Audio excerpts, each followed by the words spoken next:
Alrighty, welcome to qualifying at Pocono Raceway, our Music Xfinity series. You see cars sitting out on the pit lane, starting to roll. There's Quinn Newton making his way out onto the track. This is number 5, Brantley Bryant.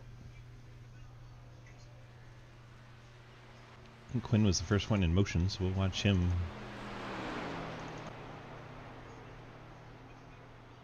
Watch Quinn in the 712 Brakes Chevrolet.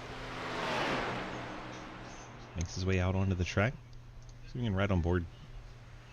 Make sure my cameras are working. There we go.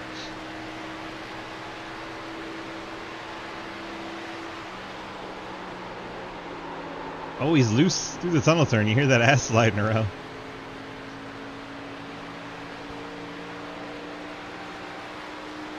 That Banky Sims crashed. You got 4 minutes to get back in.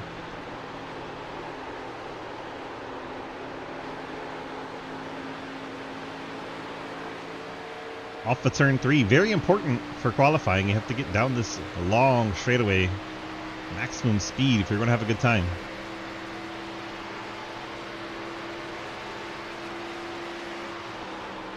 Into turn 1 goes the 5 machine. About a lane up off the bottom. You hear the back end sliding. You can chew up those tires in qualifying, but you don't want to be doing that too much in the race.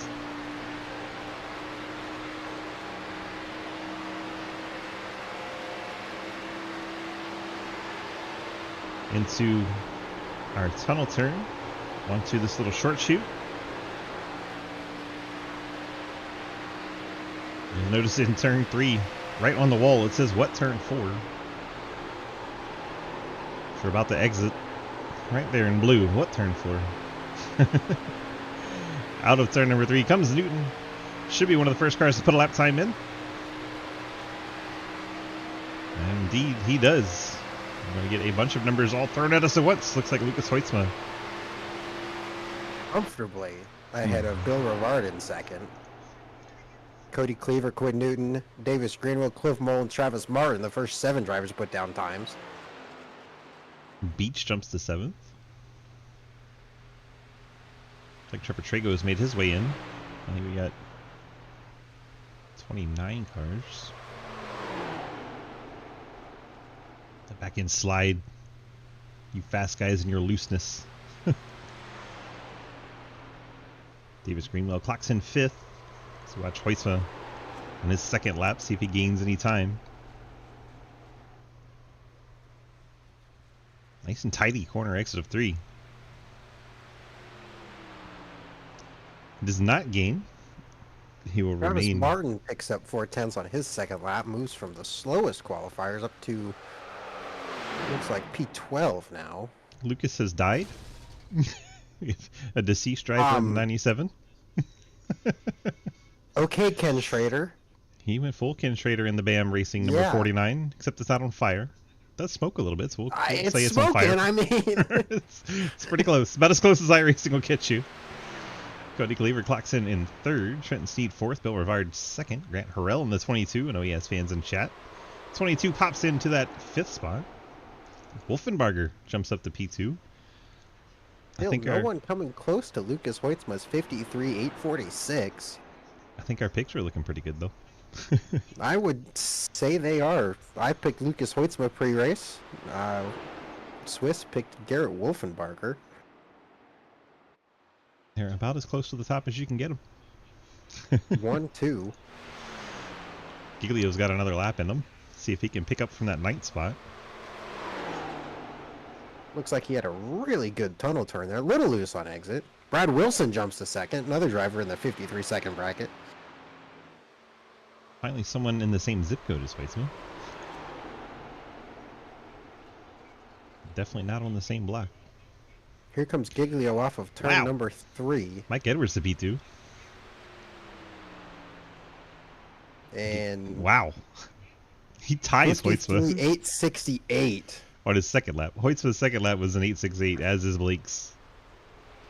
But Hoytsma's first lap was faster at an 8:47, so Giglio settles in 2nd and very close to Lucas. He is on the same block. It should be a good teammate battle. Cliff Mullen's out there getting practice in. All low drag front row as qualifying comes to an end. Corey Deal. So that means, of course, we have to talk to our pole sitter here. 1 second. There it is.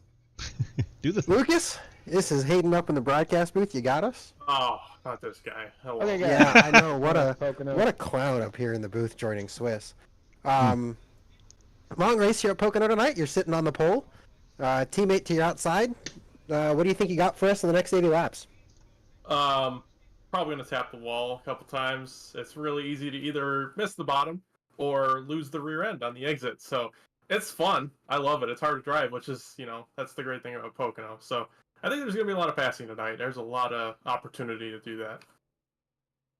You think you can keep it up front there in 80 laps, or do you think Blake or Brad Wilson might be your biggest competition?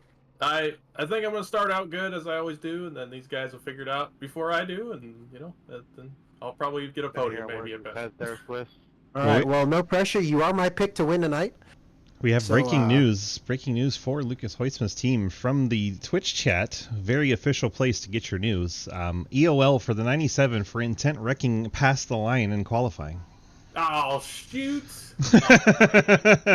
Huge blow to that team. Commentator's curse starting off strong. All to the holler.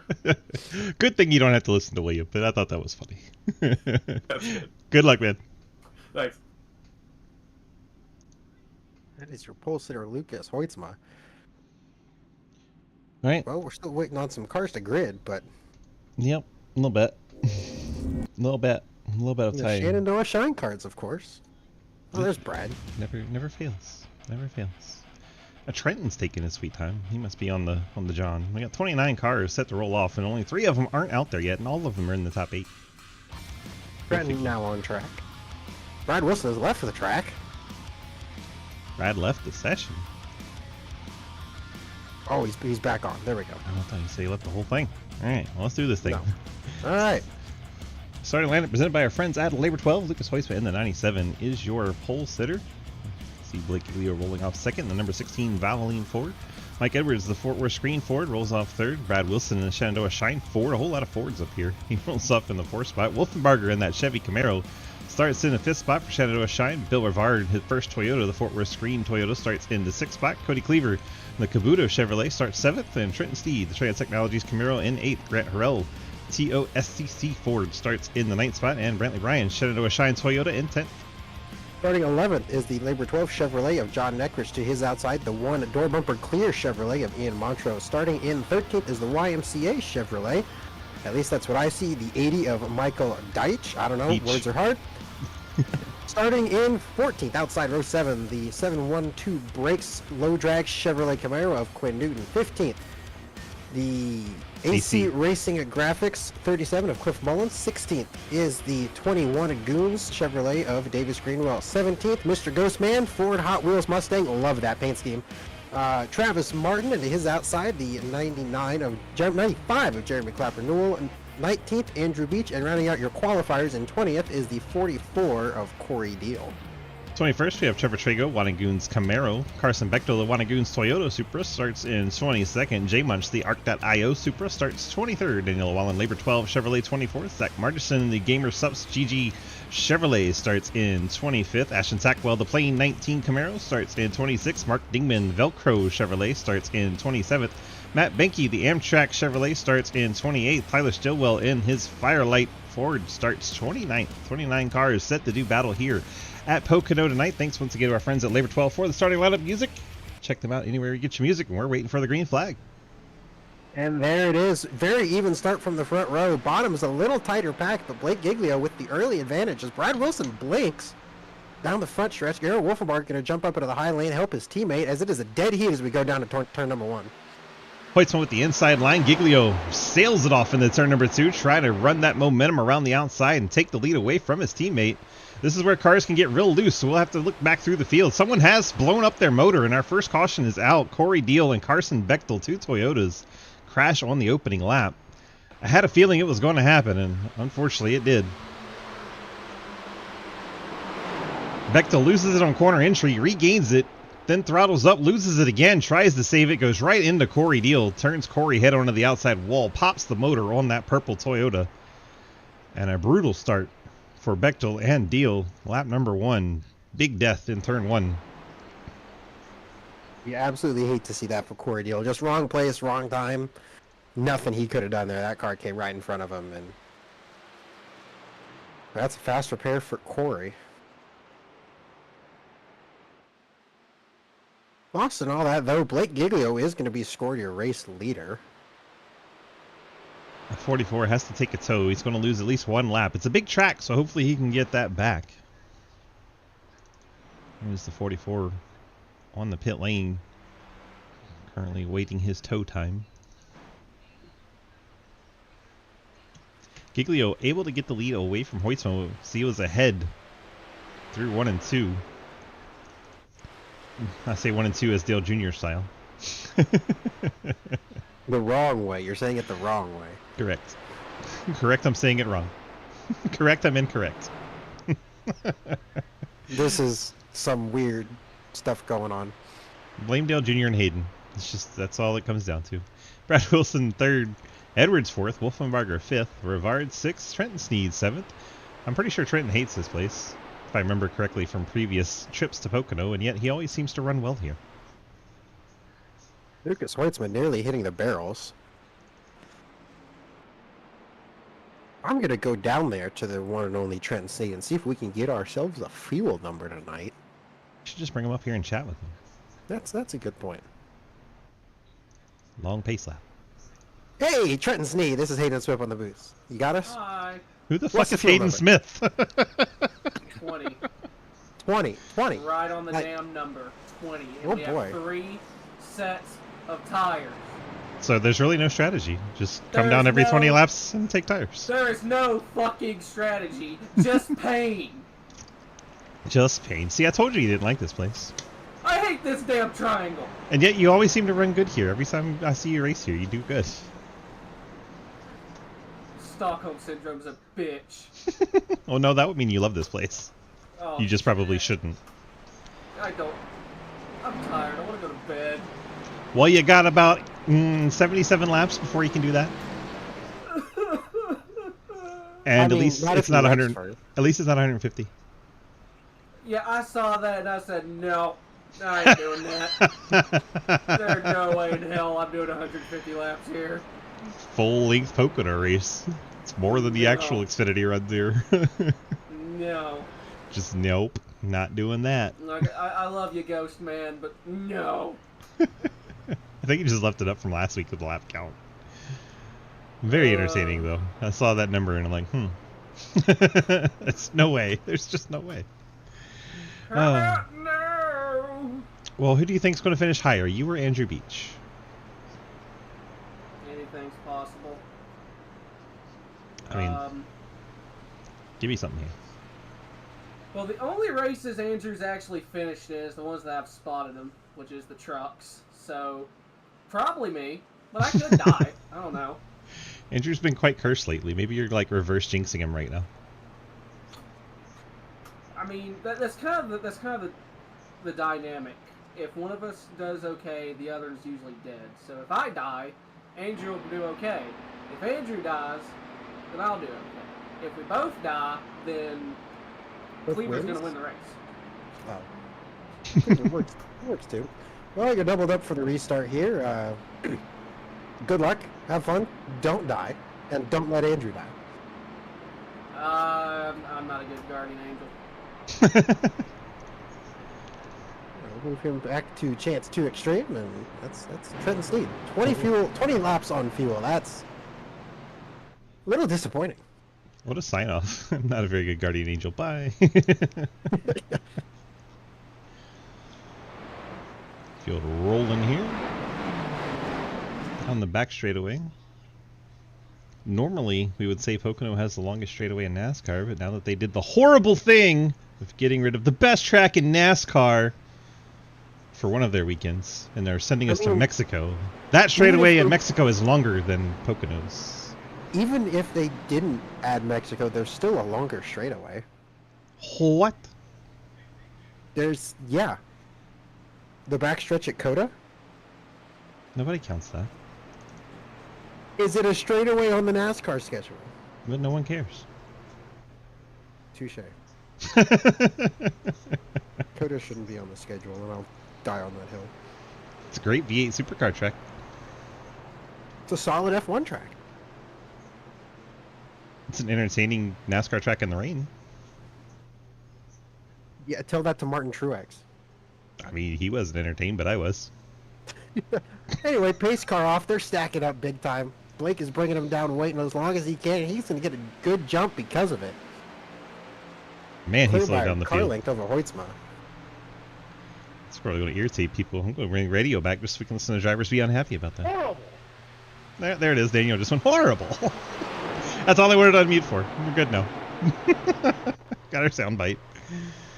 4 Fords leading the field. Giglio, Hoytsma, Wilson, Edwards, and the Chevrolet of Wolfenbarger. It seems like we've survived turn 1 this time. Way to go, field. It's Brad Wilson trying to take second away from Lucas Hoytsma around the outside. The way Giglio got the lead. Outside of the tunnel turn is bold, but he's going to get it done. Moves into second spot. Now he has race leader Blake Giglio dead ahead. Hoytsma missed the bottom in turn 3. Mike Edwards sent it to the inside. You hear a lot of these drivers really making the tires squeal, which is crazy for this early in a run, but what do we know? If Blake and Lucas are going to burn them up, I mean, then apparently we don't know much. Because this is a track that is a little sneaky. It'll sneak up on you and absolutely kill your tires if you're not careful. Wilson, all kinds of pressure on the back of Giglio, but doesn't hold it on corner exit. Blake gets off the corner better, then breaks the draft. Hoytsma's going to go down there with them. And Hoytsma's going to get the pole. I was going to say, he's going to use that draft and get to the inside of Brad Wilson to get in the tunnel turn. Why try to pass in the easy part of the tracks when you can do it through the tunnel turn? Or you could try. He's almost clear. I think he's going to clear him here through turn 3, but Brad's going to send it in on the inside, or outside. I think Brad wanted to let him go and cut back to his inside, but Edwards was down there. He's still going to go for it. I was going to say, he's going to have the momentum off the corner. Giglio popped down to break the draft, then realized Brad Wilson was the car to the inside, and he quickly went back to the high side to give his teammate the draft. Wilson takes second anyway. Hoytsma tries to cut underneath them. Makes a little contact, pushes Wilson up the hill. Low Drag and Shenandoah Shine, those two organizations do not get along well. This entire season, they've been going back and forth, and it's not over yet. Here, Wolfenbarger. Hoytsma's up the track a little bit. Wolfenbarger's been able to get in between Edwards in this battle. So now Wolfenbarger can try to help his teammate with the push. A little contact there with Hoytsma entering the corner. Once again, Shenandoah Shine and Low Drag beefing. Hoytsma has been parked this season in a different series for absolutely wiping out that 32 on the racetrack quite deliberately. Giglio all the way down to the checkered print part on the straightaway, trying not to help Brad Wilson. It's Low Drag, Shine, top 4. Then you've got two 10/10 cars, 5th and 6th. That's Michael Edwards and Bill Rivard. Those 6 have opened up a little gap over the two C2X cars of Trenton Snead and Cody Cleaver. Grant Harrell in that little pack. He's trying to put the moves on Cleaver here. The top 6 have gone single file. Way up the racetrack was Cody Cleaver. Grant Harrell takes advantage, clears the 2 into turn number 3. Michael Deach in the YMCA machine runs in 10th. And then there's Brantley Bryant, another one of them Shine machines, riding in 11th. Davis Greenwell, Wannagoons representing in 12th. Bill Rivard Edwards once again battling Rivard to the inside. Edwards must have struggled on exit of 3. Rivard gets through to 5th. Hoytsma got the wall a little bit there going into turn 1, trying to get a huge arc, and he just barely clipped the wall. I couldn't tell which red car that was, but Hayden's saying it was the 97. Giglio once again trying not to give any drafts. Blake and Wilson were both in the dirt race just before this, and Wilson was trying to get in his head. Kept going up there under caution and giving Blake a bump in the bumper.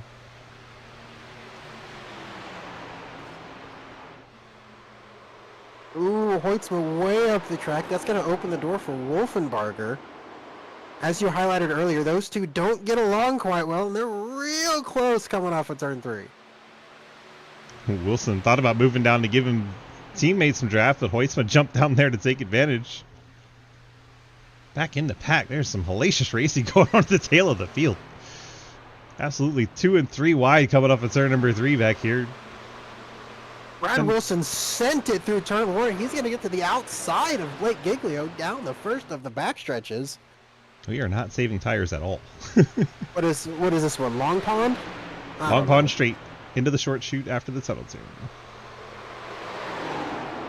I just call it the backstretch because that's what it is.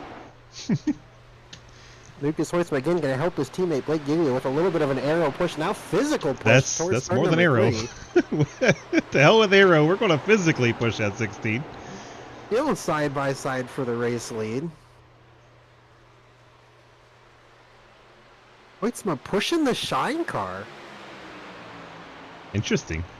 Brad Wilson going to lead that lap. Leaves Blake all by himself there on the bottom.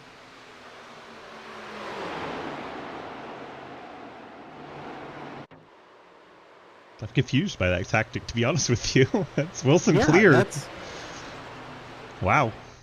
All right. Brad Wilson to the race lead all alone on the outside. That's the only change in the top 6 so far. Hoytsma into the wall again. I heard that one. No, Giglio's looking inside right when we wanted to go back to Trenton. Grant Harrell's putting the moves on Trenton Sneed, but Giglio to the inside of Brad Wilson. Grant Harrell does indeed complete the pass on Trenton. Takes over the 7th spot. Cody Cleaver still 8th. Michael Deach 9th. Brantley Bryant, Cliff Mullins, Andrew Beach, Davis Greenwell, Ian Montrose, Quinn Newton, John Neckrich, Mark Dingman, Zach Martison, Travis Martin. Then you have Jay Munch, Carson Bechtel, Daniel Wallen, Tyler Stillwell. They are 3 wide once again back here. These guys don't know when to quit. Clapper Newell gets in there. Trevor Trago. Trago down onto the grass in the 91. He saves the race car, but Clapper Newell not making any friends out there.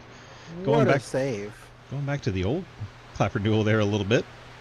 Corey Deal put the pressure on J Munch. Meanwhile, we have this pack of cars. Montrose, the 20 of Greenwell, the 5 Quinn Newton, the 26 Neckrich, all piled up here together. And Mark Dingman, Margison, Travis Martin.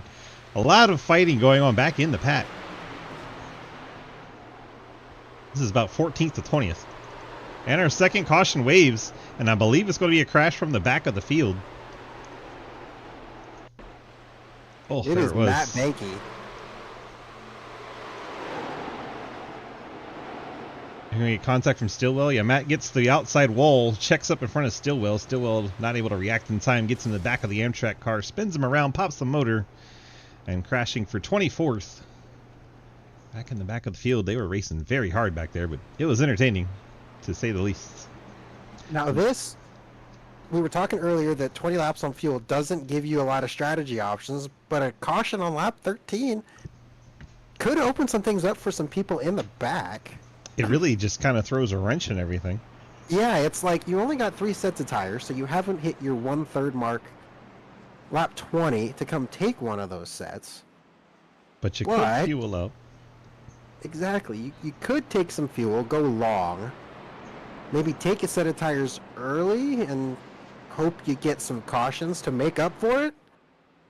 It's going to be real interesting to see what some of these guys do. I think you might see Lucas come down, fuel up, maybe take some optional repair, because he's been on the wall a couple of times, but this is one of those I'm glad I'm not in it and I'm glad I'm not a crew chief moments. If I'm in the back, I'm going to come down and take fuel and just be different, you know. But if I'm up at the front, I think I stay out until I need to pit. Yeah, I would say that Cliff Mullins, Brantley Bryant, maybe even Cody Cleaver, somewhere around that 10th spot, you just come down and say, hey, look, I'm not going to beat Brad Blake on just straight up. And to the pit lane. Not faking. Coming down the pit lane. Hoytsma stays out. The one you said might come down. Everyone else pitting. Well, I am shocked to see this amount of cars come down pit road. We'll see if we're taking tires. I think it's too early for that. I would agree. I would rather have them late than early. But, I mean, if it goes green from here, you have to not take tires at some point, because you still have to make 3 stops. Gets into their boxes. We're not seeing any cars lifting up. Lots of fuel only. One car taking tires down there. Not many. We'll get you a full report here once everyone gets off the pit lane. But Grant Harrell, the 22 team, long stop for them. Wonder if they tag the wall. Looks like just about everyone fuel only, except for this Michael Deach 80 car. Either they took some damage repair or they did indeed take a set of tires. Fuel for Tackwell, damage repair for Grant Harrell. Clapper Newell could be tires on this 95. Be interesting way back in the field. J Munch took some damage repair. Trevor Trago, you saw his ride down in turn 1 and great save that he had. Tyler Stillwell getting some damage repair. All these cars that were towards the back and had some damage taken repair. Corey Deal finally gets back on that lead lap after that lap 1 incident in the 44, so he's probably quite thrilled about this caution. Now he can get out there and mix it up. And Matt Benke, currently the only car 1 lap down after Corey Deal getting the wave around, heads back out onto the track in the 35 as he had to take the tow from that last accident. Pop the motor. Who you want to chat with? Ooh, that's a good question. Should we grab Quinn Newton? Because we talked to Lucas already, and Quinn's sitting here in second on an alternate strategy, so... Or if you can find anybody that was back in the back around that accident and tell us what they saw. Too late. I'm already grabbing Quinn. Yeah. Quinn, this is Hayden and Swiss up in the booth. You got us? Oh, hello. Well, you stayed out. About everyone else came down. Why? Because Lucas stayed out. That's the whole reasoning? Pretty much. We're just gonna, kind of get off cycle here. You basically got, tires every 20, so it's still a little bit too early for tires, so we'll pit. I think everybody's still gonna have to pit a few times. So we'll just be a little off cycle. We'll see what happens. Got some track position. We run 10 laps here, and we wreck, and everybody pits again. I'm golden. So got to try something. I was in mid-pack hell there, and I'm not very good here. So wish me bad luck this time, though. Like, tell me something horrible is gonna happen to me, because last time that did not work. All right, Yeah, your wheels last going to cut time- off, and you're going to go head on into turn number 3. I appreciate you. You guys have a good one. Do what I can. You as well, Quinn. Have a bad one.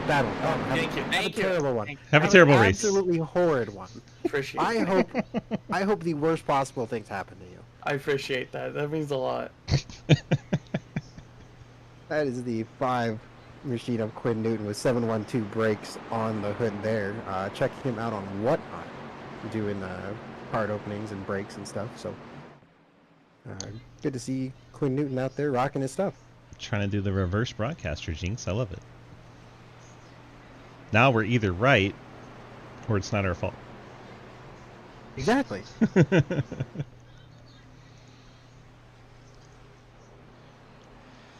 All right, what do you think is going to happen here? A lot of tires took fuel, only no tires. Tires are going to be maybe back in 16th, 16th, 17th, 18th. I don't know. I think it'll be kind of a lot of what we saw that first run, just 8/10 slower. Will the tires come to the front, or will they get stuck in traffic? I think they're too far back to make a huge difference unless we go a full fuel run.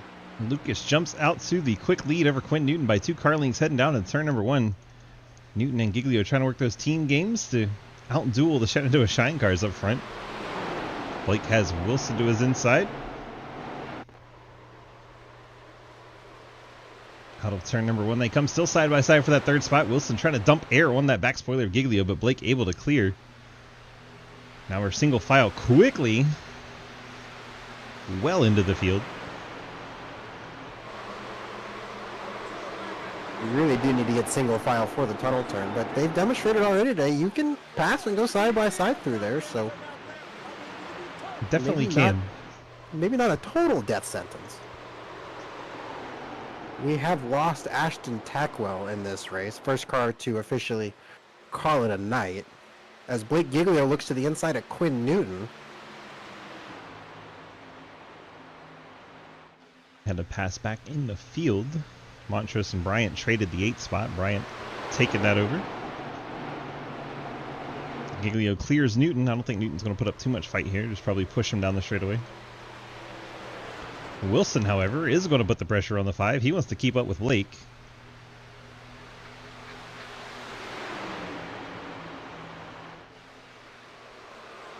Wilson clears for third, right to the back bumper of that 16. Oh, Wow. Lucas in the wall again. Waits smacking the wall. Fortunately, he hasn't done anything enough to slow the car down, but man, that was a pretty good hit in both corners. He told us on the grid he thought he was going to get the wall a few times, but this is just excessive. Oh, Brad Wilson in the wall. Edwards in the wall. They're all hitting the wall. Man. Quinn Newton now getting the run on Wilson. I think Wilson kind of opened his eyes a little bit the way he hit it.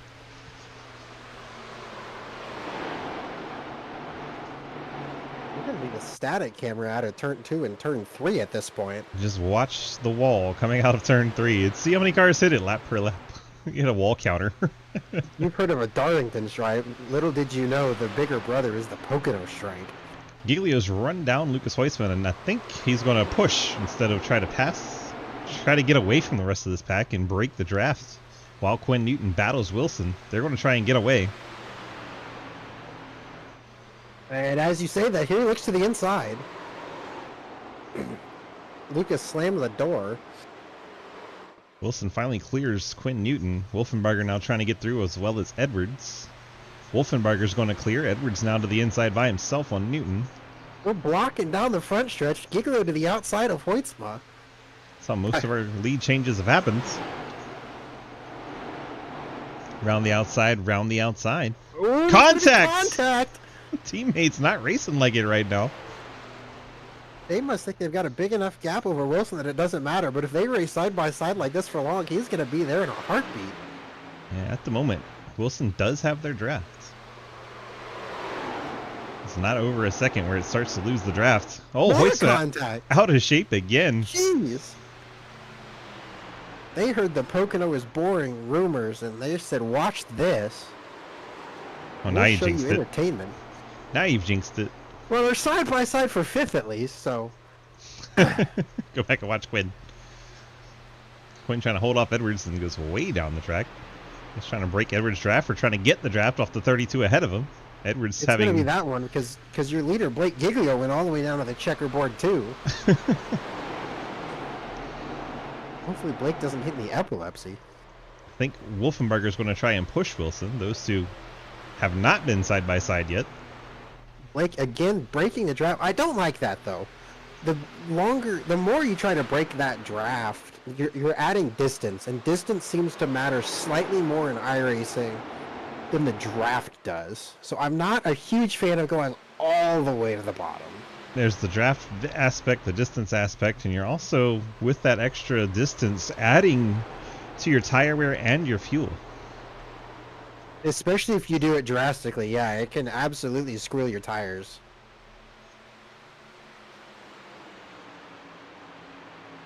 First side-by-side battle looks like it's Michael and Ian for the 10th spot.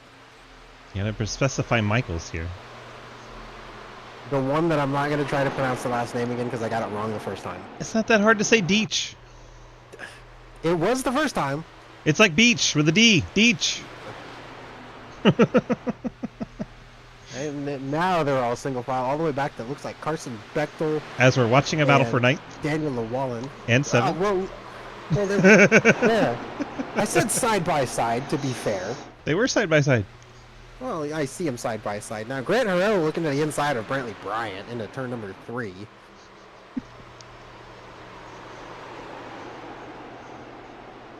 And this is where it's going to start to get interesting, because Lucas is only going to have about another lap or 2 of fuel. It's going to be same thing with Quinn Newton.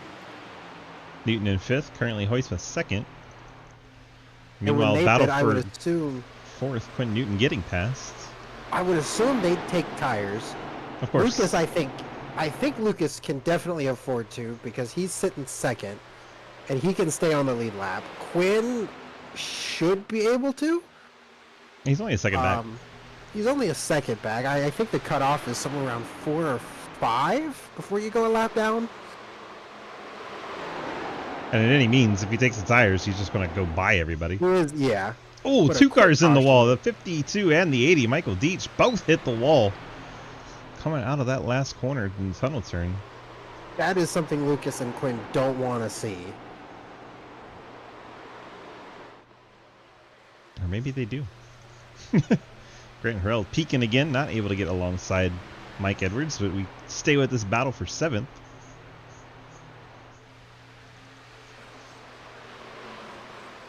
Mike Edwards now under attack from Grant Harrell. Harrell made up the ground going into the corner. Edwards let him take it. You have to imagine we're going to see pit stops very soon out of those two cars that have not pit. 23 laps and counting for Lucas Heusman and Quinn Newton.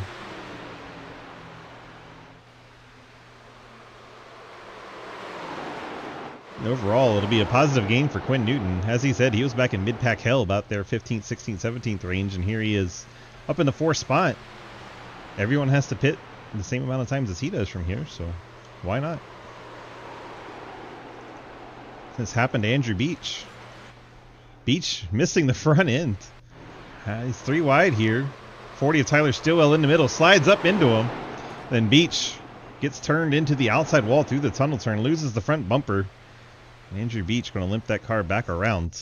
71 on the access lane. Looks like Quinn Newton still out there, along with Lucas Heusman. The curse, unfortunately, not lifted yet on the 71 machine. I told him until I get a top 5. Staying. He switched up some paint schemes, hoping that maybe not running junior cars would get him some better luck, but had nothing to do with that. As you saw, that 71 machine Deech bounces it off the apron and slides right across the nose of Mike Edwards to take away the 7th spot. Don't get much closer than that. My goodness. Here comes Lucas Heusman. Here he comes. 97 peels off. Lane. Quinn Newton assume following suit. I was to say, I would assume Quinn Newton will also do the same. Pit road speed 60 miles an hour. Both of them did a good job of getting it down. Slowly cruise down to the end of the pit lane, while the rest of the field stays up in the 180s, I believe, on the straightaways.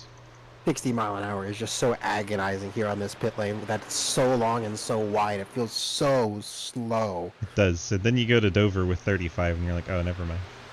Right. So they should stay on the lead lap. Quinn's already rolling. So. Quinn's already rolling. Bad stop from Lucas. Yeah, Quinn is out and away. Quinn either took 2 tires or no tires. He sees a 9-second stop. Lucas 4 tires, gets out behind him. Yeah, that would. I think Quinn was probably worried about going a lap down, but Giglio's only now out of turn 3, so they're going to have plenty of. Yeah, I think Quinn should have taken the 4 tires here. Lucas is going to try right on by. And that gets our pit stops underway. I'm sure everyone else will try to go run the tanks out. And we have indeed lost Andrew Beach. He's decided that he's not going to try to push it out. The curse is real. Meanwhile, the 22, Grant Harrell, trying to battle Bradley Wilson for what is now 2nd place. Fords once again in the top 3.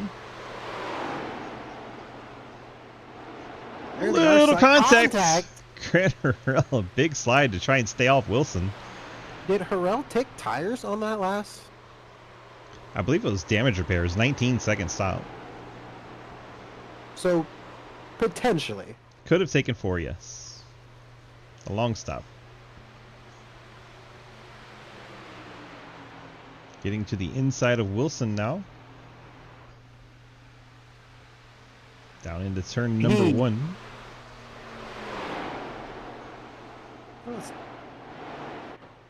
Yeah, it looks like there could be tire advantage because he definitely either saved up some tire or took new tires. This definitely has an advantage on the 51, as you could tell through the corner there. Daniel Llewellyn getting by Davis Greenwell. Bill Rivard, Cody Cleaver swapped the 8th spot. Cleaver taking it away. Just ahead of Trenton there. Trenton last car, top 10 right now. Let's turn our split on. I think he took tires because he ran 55.1 just a couple of laps ago. And Blake Giglio was in the 55.6s. And 7, so I certainly think he's got new tires.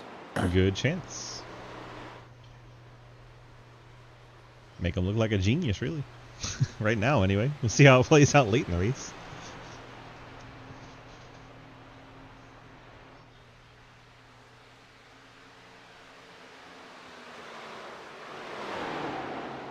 Blake's last lap of 55.9. Grant Harrell, while performing the pass, of 55.5, so 4 tenths quicker. And Lucas Hoitzma, one of the cars that's already been at pit lane, for reference here, he's on fresh tires running 53.8s. That's his qualifying time, by the way, so he is busting ass out there right now. 58. There's no tire saving in those times. 53.8. What was it? 828, I think? Something like that? He just ran a 981, so he's still under 54 seconds. He has absolutely left Quinn Newton. We knew Newton didn't get level tires with him, but man.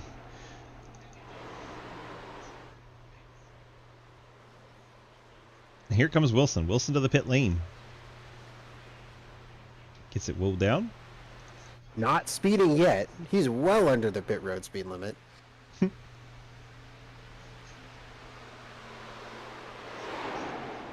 believe Mike Edwards has joined him on the pit lane. 14 car, Mr. Shrekmobile. Brad Wilson carrying 56 all the way down pit lane, so hopefully that doesn't give him one of those speeding penalties. Leave it to Hayden to shout his number out on the broadcast. Mikey overshoots his pit box, though, has to back up. Hayden Lowell, our pit reporter.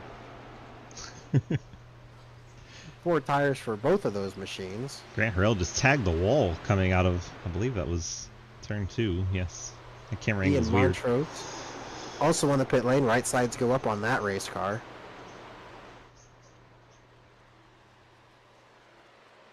And lefts for Ian Montrose as well. 4-tire pit stop for him, but he's going to lose a lap.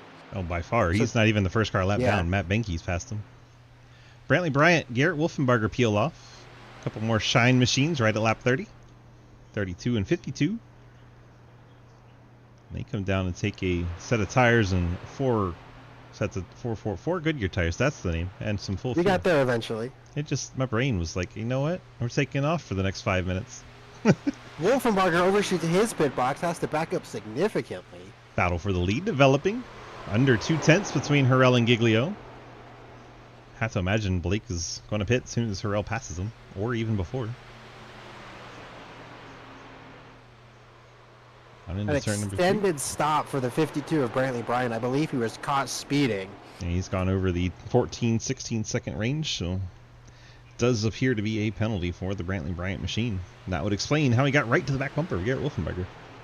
Mark Dingman has come down pit road. And here's your battle for the lead. Number 22, Grant Harrell to the inside of Blake Giglio. This is going to be...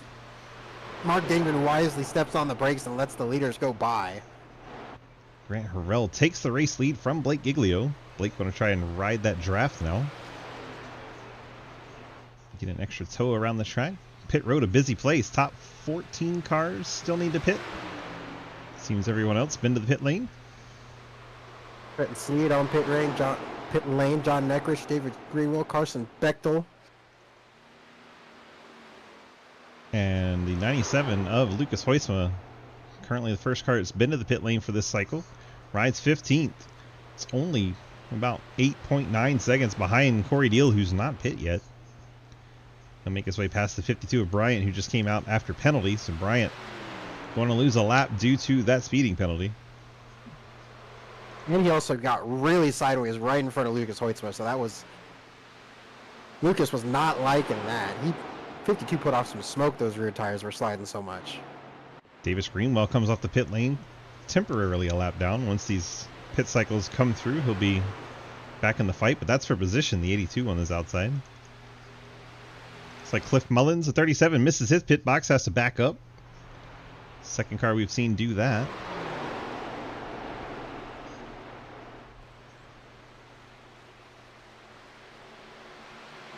Now, when does Grant and Blake come down pit road? They're nearing that 20 laps on fuel mark. I was going to say, they probably got 2 more laps, and at this point, I'd run it dry just to use the advantage, at least if I'm that lead car. Grant Harrell with the freshest tires, you want to run those as long as you can. The problem with that is he's going to have to pay the piper at some point. If he did indeed take a set of tires, he cannot go the rest of this race by taking tires every stop. He's got to give them up at some point. But I'm going to take that on the shortest run possible. So if it goes green from here, he would only have about, 5-6 lap run at the end? 7 or so, yeah. So I'd rather put the old tires there, run them as long as I can with the fresher ones here when you have the advantage. But then Right. you're using your last set of tires really early for a late caution. Just a lot of stuff to consider here with this strategy. There's definitely a lot of pitfalls and what ifs. But as the adage goes, tell me when the cautions are and I'll tell you when to pit. Exactly, like Steve Letarte likes to say, you tell me when the cautions come out and I would have won a lot more races. So Grant Harrell continues to lead Giglio, both staying out. They hit lap 20 on their run here. See some cars towards the back ducking off again. oh whoa! Oh, whoa. Blake Giglio got in the back of Grant Harrell into turn number 1. He went way up the racetrack. The Harrell bumper lost came the- off. Yeah, lost the bumper, but the bumper's back. That's magic. You got all these cars that just pit on fresh tires trying to go by the leaders. 20 all the way on the apron. Wild. Now you Harrell, got- I think, trying to protect the bottom, saying he's going to pit this time. Montro's trying to make his way around Giglio. Race leader Yeah. way down at the bottom. Giglio Here comes staying Harrell. out. Impressive run for Blake Giglio to be able to go another lap. Right at 21 now for Blake.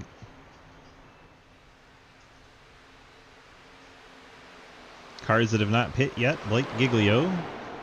It's like Bill Rivard in the 10. Travis Martin 63 right there together. Cody Cleaver right behind them in the 2.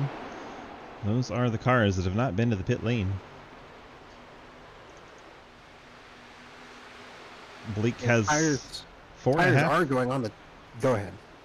Blake has 4.5 on Michael Deach, and then you have Bill Rivard another 1.5 back, and he has the pack of Martin and Cleaver. If they're working together, trying to save some fuel, they might be trying to cut a stop out here.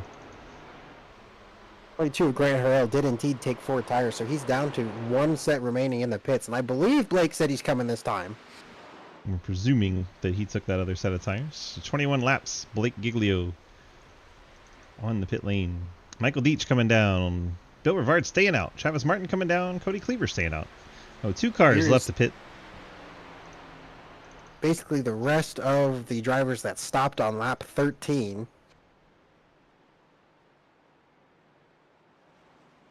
And Travis Martin, who had an extra lap in the pocket. I think Bill Rivard and Travis Martin topped off on the last caution. So Rivard lap better based on the top off over Cleaver. Meanwhile, Margison, he needs to pit still. He's in 3rd now. J Munch 4th. A couple of 10/10 machines still needing service, but well off that lead group. Then Lucas Weitzman, who's completed his stop, not too far behind them. Currently in that 5th spot.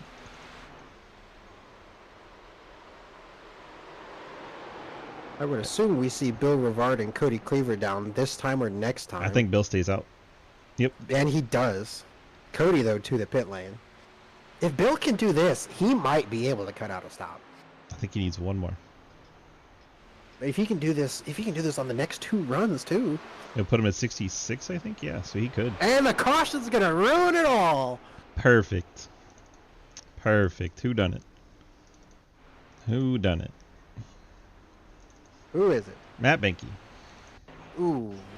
Matt Benke and Tyler Stillwell. Tyler Stillwell once again running a car into the outside wall, and Matt Benke once again spinning around. That's twice now the 35 has been in an incident because of the 40. And it's the 3rd incident the 40's been in. Because he's the one that injured Andrew Beach's day. Not a good night. All that wonderful strategy out the window.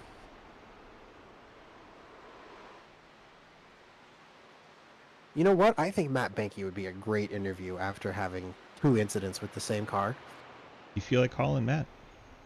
I do. Matt Benke, this is Hayden Law and DG Twist up in the booth. You got us? Yeah, unfortunately. Well, I think you know why you're here. 2 incidents with the same car tonight. What are your opinions? I don't know. I didn't have any issues with this paint at Dover. The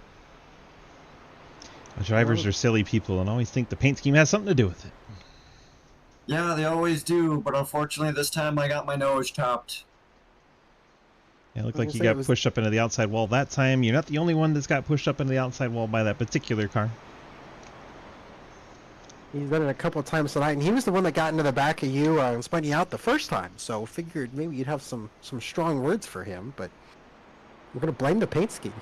We're going to blame Hayden. No, I've got some strong words, but I ain't gonna go there right now. Blame Hayden. That's all the words you need. Sliding at the wall. Yeah, but he hasn't done anything to me yet, so I can't really blame him. It's Hayden. Blame him anyway. Just blame me. It makes everyone feel better. So I mean, It does. Just trust me. Blame Hayden. All right. Damn it, Hayden. thank you very much. All right. Well, good luck. Hopefully, you can get some track position back and do what you can. Thanks, guys. This is good for Brantley Bryant in the 52. He should get the wave around, Lucky Dog style. Everyone's going to come down and hit the fuel tanks here.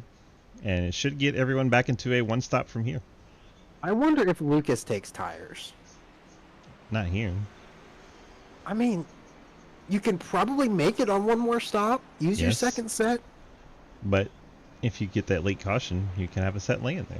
He's also got the oldest tires in the field. He does. I mean, other than Bill Rivard. But Bill's going to take a set No. here. Right. Bill's up a set of tires. So good for Bill. Advantage Bill. And the right sides do go up on the 97. Watch the race off pit lane. Looks like Blake Giglio is going to be the first one down and away. Then Trenton Sneed. With Trevor Trago, Travis Martin, Davis Greenwell, Lucas Heusma, Brad Wilson, Garrett Wolfenbarger, Bill Rivard, Daniel Wallen, John Neckrich, Quinn Newton, Cliff Mullins, Carson Bechtel. I think it was Dingman. Got a new paint team this week. 69er J Munch. Dingman throw me off with the blue. He's been a pink car so much. There's Margison rolling down. There's 23 cars. Who stayed out? Mike Edwards is one of them. Mike Edwards, Grant Harrell, Michael Deach, Tyler Stillwell, and that's the end. No. Nope. Clapper Trevor Newell, Moore. Cody Cleaver. There we go. Top 6. Top 6 stay out.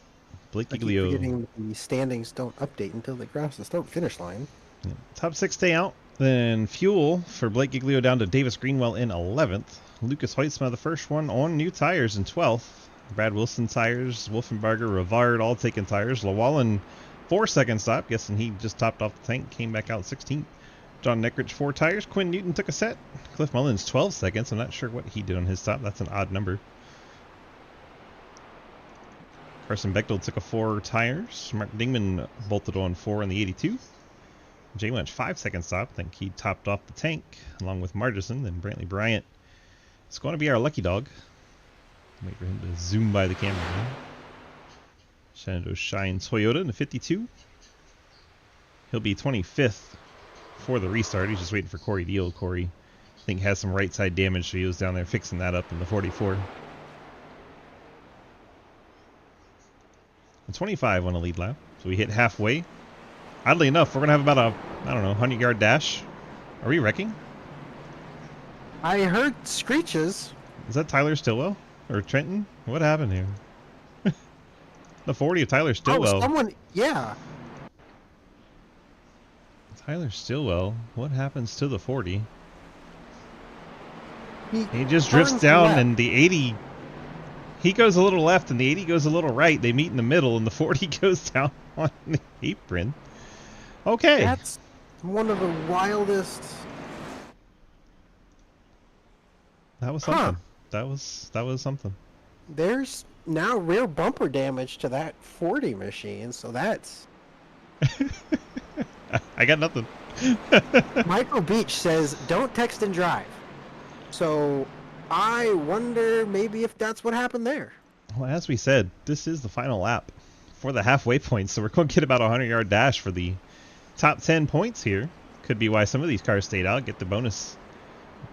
Stage winner will get an extra point in the playoffs. Mikey's made the playoffs already, so maybe that's why he stayed out trying to get this extra point for the playoffs. He should be able to get it quite easily since he has control of the restart. If he doesn't, that would be a fumble never before seen. Oh, before seen, just, like Hayden Lowell spinning from the lead. Oh, all right. Look. Anyway, who It's was been that team that seen. like fumbled a knee? All right, Mike Edwards going to get the jump, going to get the stage win.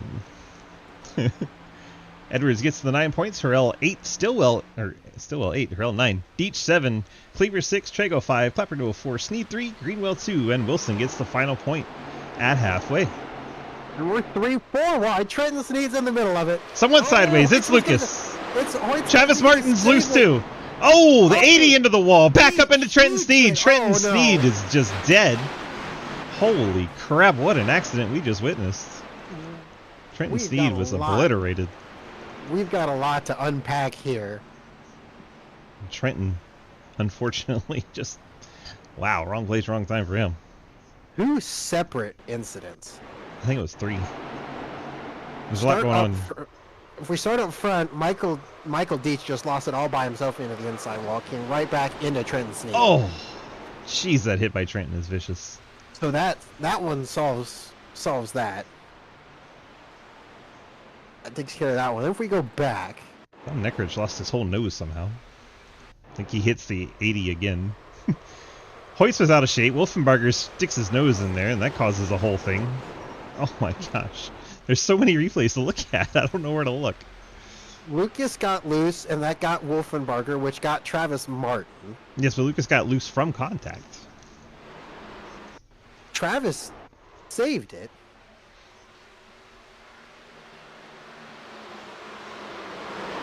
The 20 comes down into the 81, who comes Yep. down into the 97. Because the 40 is outside the 20. There's so many layers here. Netcode contact between the 32 and the 63. This is crazy. I'm trying to watch the 40, how he gets all out of shape. Trevor Trago gets by, Cleaver gets by. Greenwell's trying not to run over the 40, gets into the 81 as a result. He doesn't know the 97's all the way at the bottom, so then the 81 gets into the 97, and that causes the stack up behind them, and they all make it through the secondary incident. Let's go back and watch the YMCA car now as he's pushing out. Has the 2 on his outside, so he tries to cut it sharper not to get into Cleaver, and then absolutely obliterates his car and Trenton Sneed, and there's John Neckrich getting a piece. And the 80 is destroyed. Wow. Let's see if we go the onboard with the 81 of Trenton Sneed as we head into turn number 1.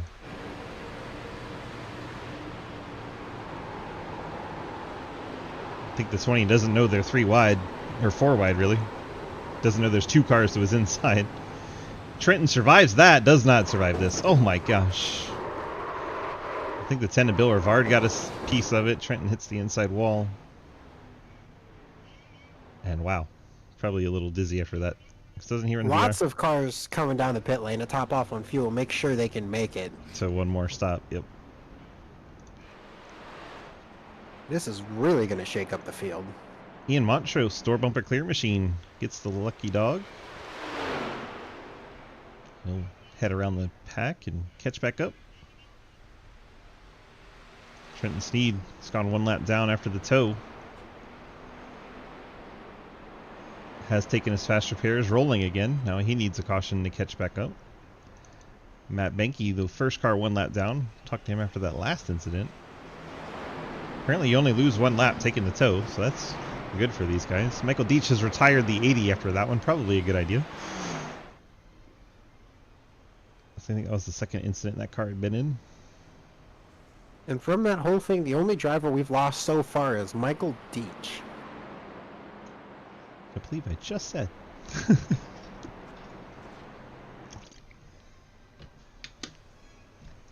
think you're just excited you know how to pronounce it now. Exactly. Harrell, Cleaver, Trago, Greenwell, Wilson, your top 5 now. Bill Rivard got a piece of that incident.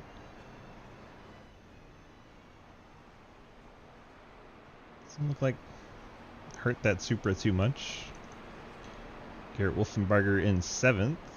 Lucas Weitzman out 8th. Quinn Newton 9th. And Brantley Bryant. Those are all the cars that stay out. Cars that came down the top off the tank. Jay Munch, Travis Martin, Mark Dingman, Daniel Llewellyn, and Blake Giglio. Cars that took a little bit longer on the pit lane. Carson Bechtel, I think he took his 2nd set of tires. Now 16th. Cliff Mullins took a set. Now 17th. Margison coming back down the pit lane. Ian Montrose, as we said, the wave around. He'll have to drop back to 24th. Cars that took extended stays for damage repair. Clapper Newell, Mike Edwards, Tyler Stillwell, and Corey Deal. Stillwell said a lot of things, just not hard, so that car is still in good shape. Lights are out on our pace cars, so we are set for the restart when we make our way back around. And we're just past halfway, so we still got a lot of action to give you here tonight. A lot has happened and we're only halfway. It's been a race. Hour number 1 complete. We got another hour to go, it seems. Who doesn't love a nice 2-hour Xfinity race? I bet I could jump in Discord and find about a half dozen to a dozen that don't want to do this for 2 hours. I was going to say a dozen to 2 dozen. Blame Hayden. I'll tell you what, I can't wait to jump in the car at Sonoma, though. That's going to be fun. Sonoma. The track you despise. I can't stand Sonoma. It's And probably I love it so much, I'm going to jump out of the booth and into the race car for that one. It's probably my least liked North American road course.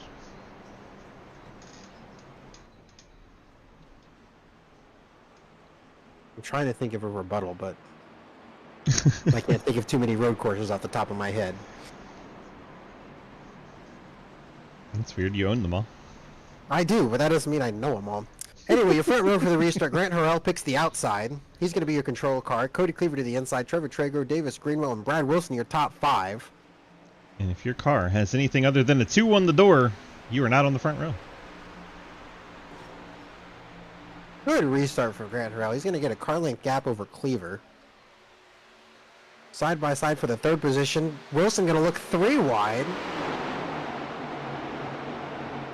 As they were briefly. Trago and Wilson both get Oh, by the he's 20. loose. Ooh, Wilson saving the back of that car. That turn 1 can get very out of shape on new tires. Wilson, it's about 6 laps since he bolted those tires on, but a lot of that was under caution. Bill Rivard out of shape into 10. Hard into the outside wall goes to 10. That was not natural. That was netcode or a glitch. That car... Oh, Matt Benke collects Corey Deal in the back. Corey Deal's going to flip over, and the 44 goes for a wild ride. And there's a tire rolling down the backstretch, and Bill Rivard just casually cruises by it. Benke whips it back around, and now our 5th caution flies. Bill Rivard just... iRacing, come on. What happened there? Netcode? Oh, wow, what the hell? Yeah, I saw that real time, and I knew that that was not natural. That's This has been an issue on the service It just for jolts. a while now. It just where- jolts. Yeah, for some reason, nose-to-tail contact can do wild things. Typically, it only happens at Daytona, Talladega, and the leading car is the one that's affected. Gets a huge push, but Wow. unfortunately, Bill gets the short end of the stick this time, and yeah, the car just jumps, takes the nose off the thing, and hangs it right. Nothing... I mean, we talked about Corey Deal earlier, couldn't do anything. Corey Deal could have done more to avoid the lap 1 wreck than Bill Rivard could have done here to avoid that. Crazy. That's just frankly unacceptable from an iRacing standpoint. And then, yeah, unfortunately, Benke involved in the collateral. Oh, here we go for a ride. Into the inside wall, up and over. Very Steve Park style. And there goes his tire. Into the outside wall.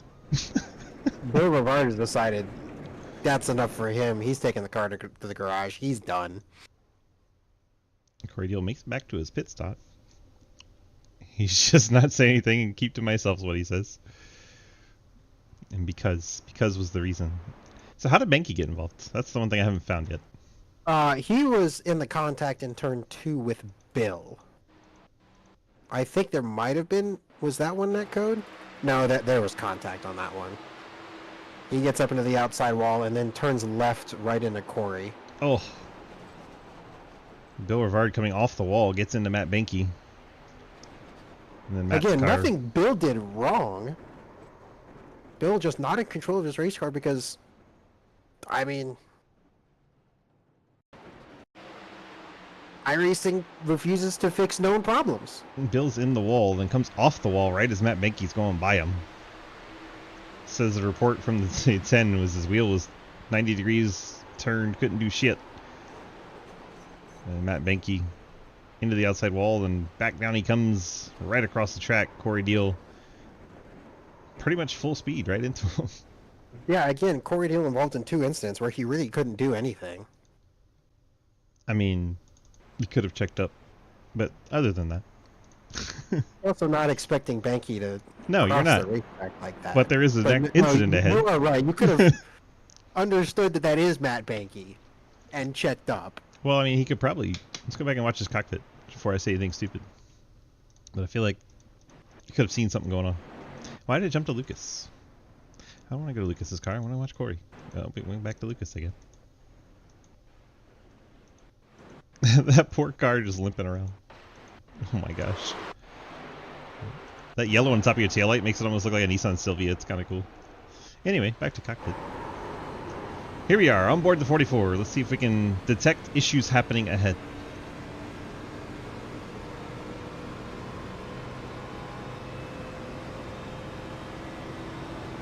See a car in the wall. See another car up in the wall. Yeah, he was out of the throttle, so not a lot he could do other than pray Matt Benke goes a different direction. Yeah, no, there was nothing he could do there. Like he sees 2 cars against the wall to his right, so and he was out of the throttle. The only place to go is left. My favorite part of that wreck though was just the tire rolling away, straight ahead into the right. It's very entertaining.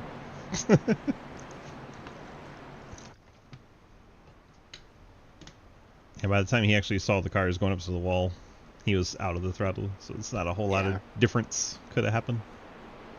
I mean, once again, out of the throttle, on the brake, in the throttle, nothing would have made a difference there. It was just too late. Once again, the front row is exclusive for cars with 2 on the door. No other numbers allowed. And then if you're on row number 2, you got to have a prime number, apparently. Row number 3, you just have to have any 2. Don't fact check me on that. I'm going to leave you to it because I know something that you don't want me to know. But you ready for it? What's 17 times 3? Isn't it 51? Uh-huh. Yeah. I was going to let you have it, but you brought it up. Don't put a math major on prime numbers. It's not going to go well for you. But 97 is a prime number, so there we go. Indeed. Like I said, don't fact check me, and you checked me. I didn't have to fact check. You already knew. You knew a fact, so you checked me. Fair enough. Base car's going to head off, and we're going to teach Hayden what a prime is. Grant Harrell gets this restart. Jumps the 2 of Cleaver by a big margin. Hoytsman's going to get to the outside of the 2 for second. Wilson trying to keep pace. He may dive to the inside, shows the nose, and we're going to get 3 wide here. Cleaver up the hill. That actually screws over Friendly Brian a little bit. Oof. Oh, big wiggle out of Cleaver, but he manages not to hit Wilson. Goodness gracious, that was scary. Good save from the number 2 Kubota Chevrolet. He's going to live to see another tunnel turn. Should allow Wilson to clear. He'll slide up in front of the 2. 22 into the wall. That's going to allow Hoytsman to get to the bottom. He's going to clear and get to the lead by the time we get to turn number 3. Lucas to the lead with 31 to go. Apparently Bryant spent most of this race a lap down. Here he is 6th. By virtue of not pitting on that last caution. Carson Bechtel up to 7th. He's had quite the up and down afternoon. He battles the 52 of Bryant, trying to take 6th spot away. And there's Quinn Newton once again using that track position he got early on, using it to get some strategy and stay up here in the top 10. Good for Quinn. Bechtel clears Bryant, takes over the 6th spot. Newton working on Edwards. Top Newton 10 now mostly just single file. Newton just no draft on the bottom side down the stretch there, and you can see it cost him. Michael Edwards going to go to the inside of the 52.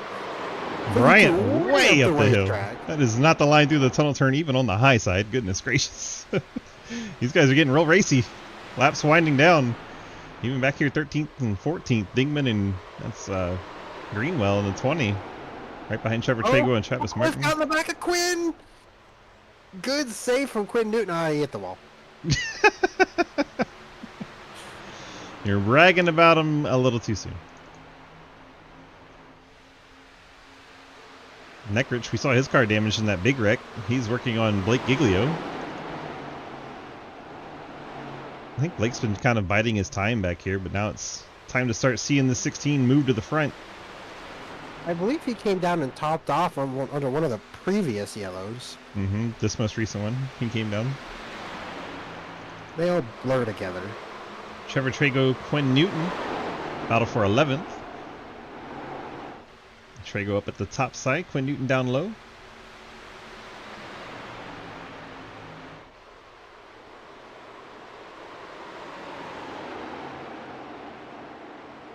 Davis Greenwell up the hill, opens the door for Blake Giglio. Blake trying to use the draft off of Quinn. Propel his Ford past Greenwell.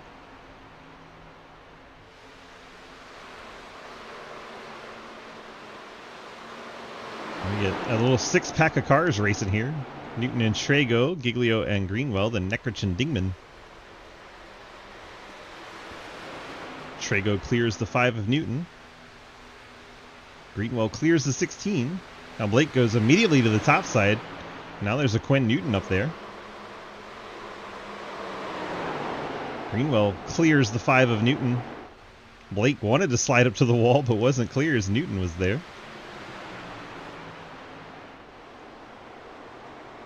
Blake should have him cleared on corner exit of turn 3 unless Newton, he's able to keep those in there. See if he keeps it off the wall. And Blake struggling to get by his teammate right now. Quinn making it a little difficult on him.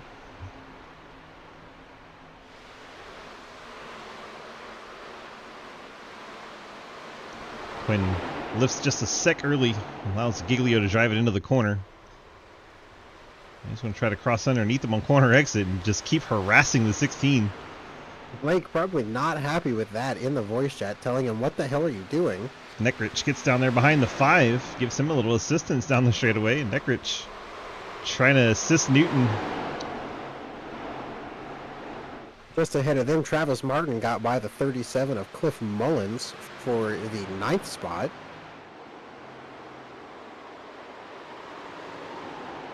Blake finally clears Quinn. There is Travis just ahead of Cliff. Now the battle is, looks like the 5 and the 26, back in 14th. Grant Harrell's starting to get Brad Wilson right on his tail. You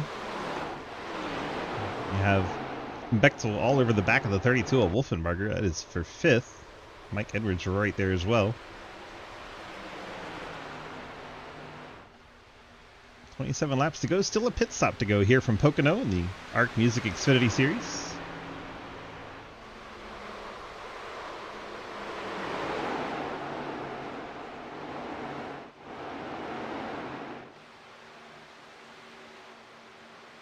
Even this group's settled down single file now. Top 16 cars, all single file.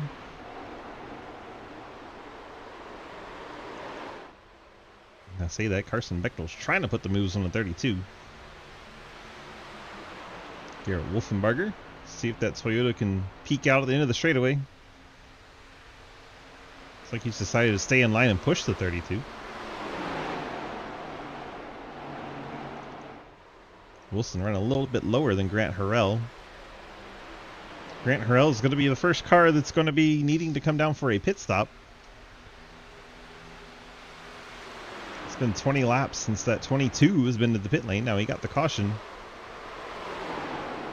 He got a couple of them. If he can somehow stretch it to 58 or 9, I think he can make it to the end, but that's asking a lot. He did have 2 cautions, at least. And that could be helping him. I think it was actually 3 cautions. So he might be banking on all of that. He'd have to go, as you said, quite a ways still. 20, I think 24, 25 laps from here. to make it comfortable for him. Hoytsma out front. Harrell kind of short on fuel, but pretty sure everyone needs to pit at least one more time. This pit window probably wouldn't open until about lap 21 to go, which would be lap 69. Perfect. Just wanted to say 69 because it's really 59. I was thinking it was a 90 lap race. Carson Bechtel a little bit sideways coming off that corner. Mike Edwards jumped to the outside. Edwards trying to take this spot away the long way around. Outside usually is pretty good off turn number 3. Edwards going to complete the pass. Off the wall. Then yep, that was the biggest thing with coming off of turn number 3 is it works, but you just can't hit the wall. Brad Wilson going for second. Gets down to the inside of the 22 of Grant Harrell. Brad Wilson's going to complete the pass on entry to 1. Harrell looking for the crossover. Wilson kept it nice and tidy, held it down low on exit. Harrell's going to have a bit of a run, but he didn't automatically get that inside opened up. Now he's just pushing Wilson all the way down the Long Pond straightaway. Through the tunnel turn. Wilson will hang on to that one. 22 into the wall. Bechtel putting pressure right back on Mike Edwards. Brantley Bryant, good recovery for him. As we said, he was way down the running order for the longest time. Caught down a lap after a speeding penalty under green. Ooh, I've just discovered something interesting. The 51 of Bradley Wilson is using 3rd gear through turn number 3. Well, there you go. So we do indeed have shifting.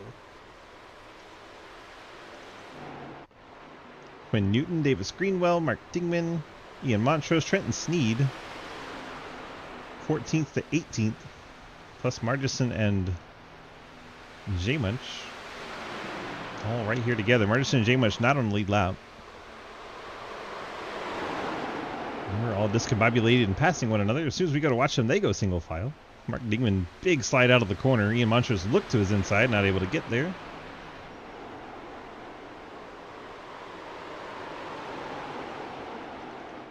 Blake Giglio in the 12th spot, trying to work on Trevor Trago in 11th. These two are a full second back of Cliff Mullins and losing grounds.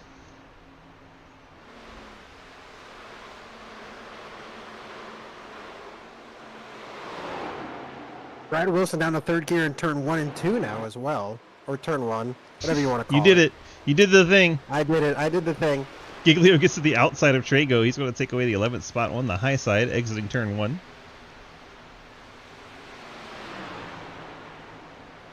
Mark Dingman battling Davis Greenwell, gets by him on the inside. Quinn Newton working on Neckrich. He'll take a spot away.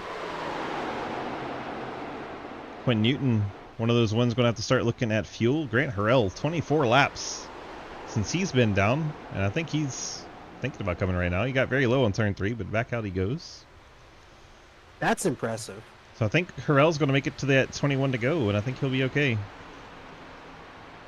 20 laps from here, so he should be good. That was the one had the biggest question mark on fuel, so everyone should be good on one more stop.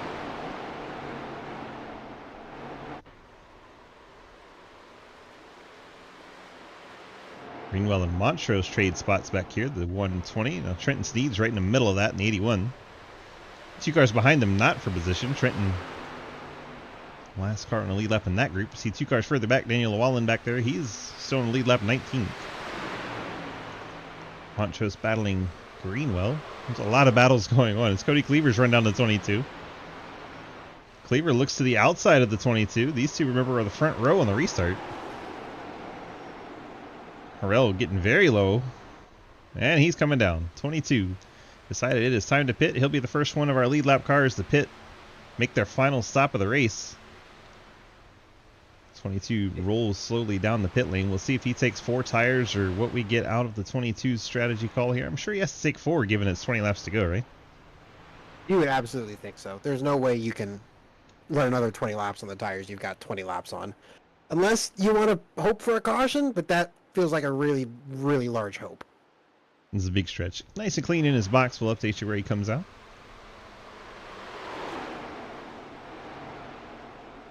Lucas Weitzman continues to lead by a full second over Brad Wilson. Second and a half back to Cody Cleaver in third. Wolfenbarger now fourth and Edwards fifth after that pit stop. Brantley Bryant trying to take that away.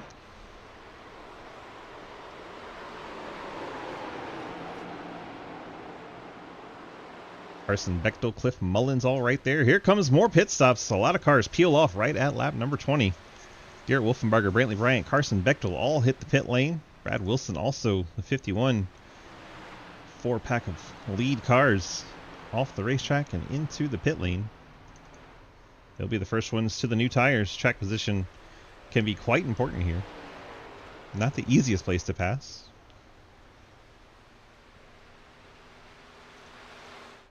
Davis Greenwell also on the pit lane. Looks like he missed his box, had to back up a little bit.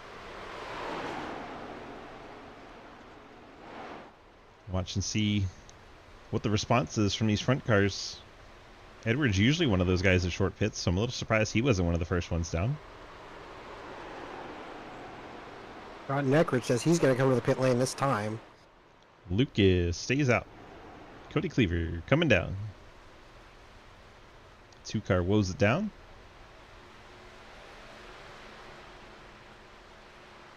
Let's see if anyone else is coming down with him. Trevor Trago stays out. Quinn Newton, Mark Dingman, Ian Montrose, Trenton Sneed. And John Neckridge in the 26 was the next one to come down. Some 8 seconds back.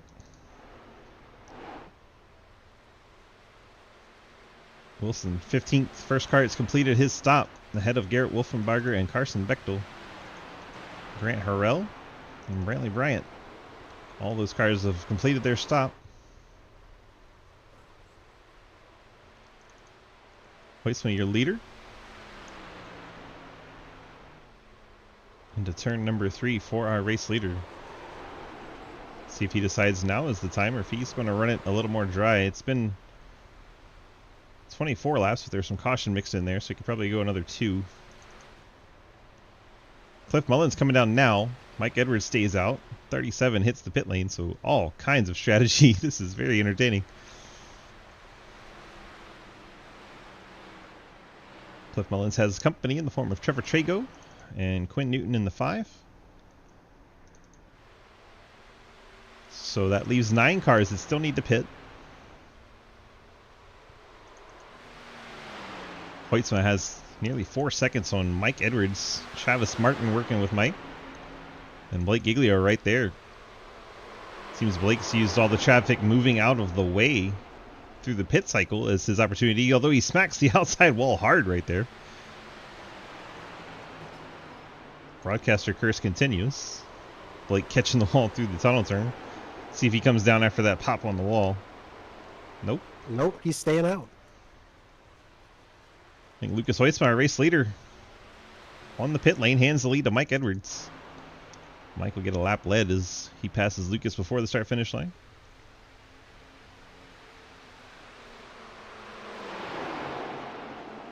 See if we have any strategy played. Right now it's 4 tires for everybody. I would find it hard to believe anyone's going to do anything other than Corey Deal 4 back tires. on track. 44 car. 18 laps down, but he's out there, damn it.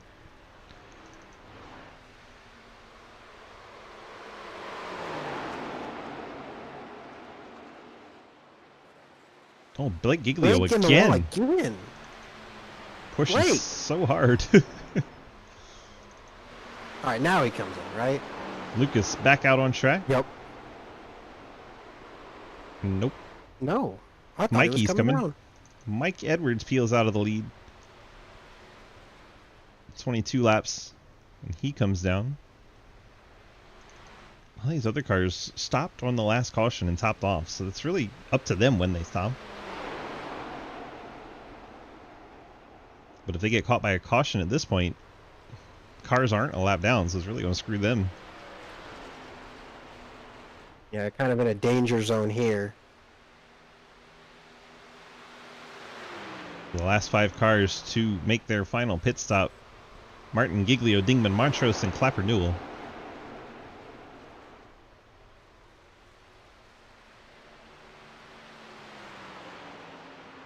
And Wilson has been on and off the pit lane. Just check the gap. There is Hoytsma off the pit lane. I want to say he's about 4 seconds. Giglio. 4 seconds behind Wilson. Martin and Giglio both hit the pit lane. Dingman I think stays he got out. it woed up. Mark Dingman going to get a lap lead here. Montrose stays out, as does Clapper Newell. So 3 cars left the pit. Travis Martin and Blake Giglio hit the pit lane. Blake's hit the wall so damn much, I think he's going to have to take the fast repair. That car's been beat to hell. And he does. Fast repair for the 16.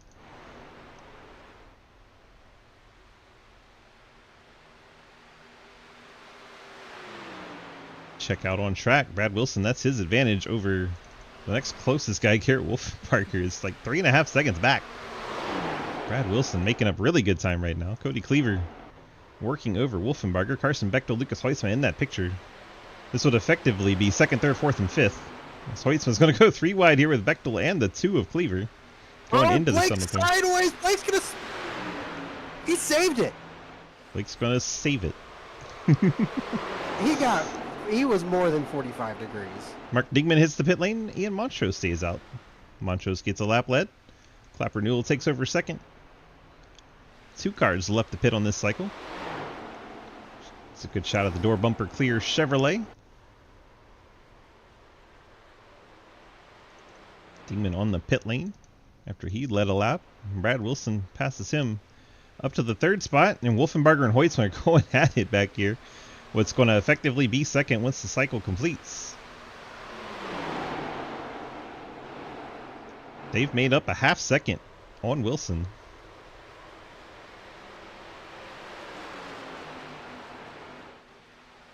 Hoytsma looks inside the 32 of Wolfenbarger, and he is established clearly to the inside into the tunnel turn.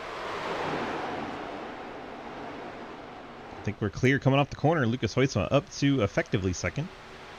Ian Montrose peels it off the pit lane. Clapper Newell going to get a lap lead. A lot of drivers getting an extra bonus point here through the pit cycle. Corey Deal went back out and ran a couple laps and then is back to the pit lane. Clapper Newell in the 95 leads 11 seconds over Brad Wilson. Wilson has 3.1 over Lucas Hoytsma with 12 laps to go. That is your gap for the lead. Starting to look like I picked the right team and the wrong driver. Lucas Hoytsma ran a 54.7 that last time by. Brad ran a 54.8, so not enough at all from Lucas. Nope, gonna have to step it up.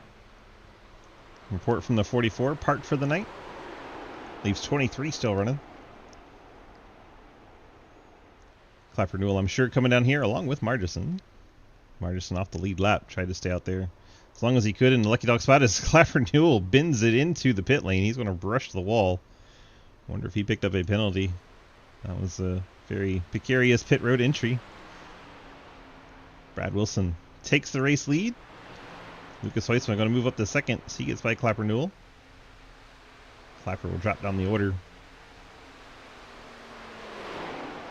Gap 2.4, 2.3. Wilson must have overcooked the corner. He lost a ton of time in turn 1. Lucas ran a 54.4. That's why. He heard us say Brad he ran needs a to pick it up, and he 55.0. said, okay. Pretty much. He had a 1/2 second on Brad Wilson that last lap. Let's see if he can keep doing it. That's going to be the important thing.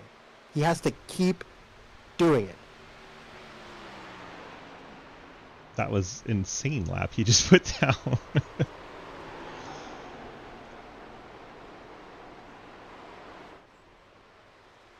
That's time between them keeps dropping. 3 lap difference on their tires. 10 to go, and the gap's right at 2 seconds. In 2/10 a lap, he'll get there. And my goodness, it was 4/10 last lap, so plenty. It's certainly not over. Plenty. I can't wait to see how this goes down. As we've said before, no love lost between the Shenandoah Shine cars and the low drag cars. So if Lucas can get there, my oh my. That would certainly be something. Go on board the Labor 12 Ford, trying to run down the Shenandoah Shine Mustang out front. Roll through turn number 3, and we'll take a lap here. On board the roof, the number 97 Labor 12 Ford Mustang.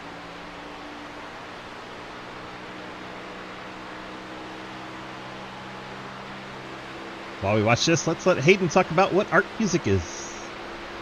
Arc Music is a DJ and karaoke service in the Midwest, kind of close to Nebraska. And they do all sorts of, like I said, DJ music events for weddings, parties, special events, holiday parties. Check them out if you need something done in the local Midwest area. And that's kind of it. Lights, fog machine, lasers, cool stuff. Sounds like a good time. It's a very good time. Alcohol if you want it, but you gotta bring your own. And as you said that, the gap is now down to 1.3 and dropping. Let's see what they do this time by. Brad Wilson with a little bit older tires. He's going to come across the line with 8 to go, and he did a 55.3. Lucas Hoytsma with a 54.8. So a half a second faster for Lucas Hoytsma. And Wilson's up front trying to break the draft, even though Hoytsma at that point was not in his draft, but he's about to be. Once you get inside that 1 second bracket, you start to really feel the draft. That's that adding distance that I talked about earlier that I don't like that Brad's doing. It's just not worth it. He's too far back to really break a meaningful draft, even though, yes, he's within a second now. It's just not worth the distance yet. And now he can feel the draft 0.8 and dropping rapidly. It's like Wilson's pushing it on corner entry and Lucas is just better center off. I think Brad needs to stop shifting. I don't think shifting is helping him. All the way down to the checkered flag. Lucas going back up for his corner entry. 54.4. He got slower because he's adding distance. I don't agree with doing that. Lucas ran a 54.9, so it's still a half second. Keeps chipping away, and the battle for the lead shaping up. Meanwhile, behind him, Bechtel is able to get around Cody Cleaver for 4th, but obviously all eyes on this front battle. And he's going to go inside of Wolfenbarger now for 3rd into the tunnel turn. Not going to be able to really clear him. Wolfenbarger on the outside. Checking there real quick. This lead now under a half second. It's getting juicy. We got this 3rd place battle going on between 3 cars. Bechtel, 32 of Wolfenbarger, and the 2 of Cleaver. Don't look now, but it's now under 0.3. Hoytsma. Wilson probably just looking in my mirror going, my gosh, what can I do with this guy? 6 laps. I would be shocked if Wilson can hold on to this for 6 laps. Your pick's starting to look really good. It really is. I'm just waiting for that classic late race SRL yellow. And then you wonder who's got tires left. Exactly. And if they're far enough forward to use them. Hoytsma with a good run off the tunnel turn. Not good enough. Hoytsma gonna be patient. He knows he's got better tires. He's just gonna try to get an exit off of turn 3. Wilson shifting. That's gonna be the... He's trying to block. Oh my. He's gonna turn himself. Lucas to the inside. I think that's it. He can't block him. Draft. Get away a little bit. He's just able to drive it deeper into turn 1. He's gonna have better grip. Wilson's trying to pinch him. He's trying. It's not quite over. You see Lucas getting away, trying to get away from that side draft. Surely with the older tires, he can't stay on the outside for the tunnel turn, can he? I wouldn't think so, but he's certainly going to try. Oh, man. Hang on there. He does it. Hoytsma and Bradley Wilson putting on a hell of a battle in the closing 5 laps in the Arc Music Xfinity Series presented by Mr. Ghostman. Side by side for a full lap at Pocono. It's got him clear. Is he going to get up in front of him? There it is. Finally completes the pass, coming out of turn number 3. I'm impressed Wilson was able to fight it for a whole lap. I am too, but he's got a slight draft. He might try a desperate send here into turn number 1. Does he got to do it right now, or can he ride in the draft and wait? Well, he's gonna try. He tried. That's He made maybe slight contact, but it wasn't quite enough to upset the back of Lucas's car. that is going to be it. That is gonna be it. Back to second, or third, excuse me. Wolfenbarger holds on to that right now. And you have Bechtel and Cleaver. Mike Edwards, Blake Giglio. Blake still trying to move forward on the inside of the 14. Blake was 22. one of the fresher tires in the field. 22 and the 52 almost made contact. We almost got that classic SRL late race caution. Travis Martin going to get in between them and play dad for a moment.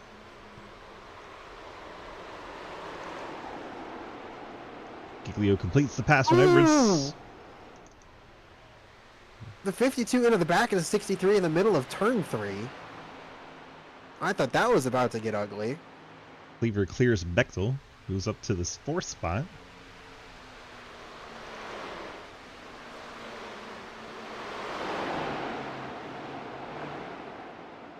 Travis Martin now trying to go the long way around outside of the 22 of Grant Harrell, and he's able to do it. Travis Martin, a power move there. Now Cliff Mullins right into the picture with the 52. 52 full sends into the corner, misses the bottom, slides up towards Grant Harrell. That's going to give Cliff Mullins the inside. They're 3 wide at Pocono for a split second. See if Cliff oversends it into 3. Bryant backed off. Not really. He got it woed up, but Bryant's going to have a crossover in the exit. Cliff going to have the draft off the 22.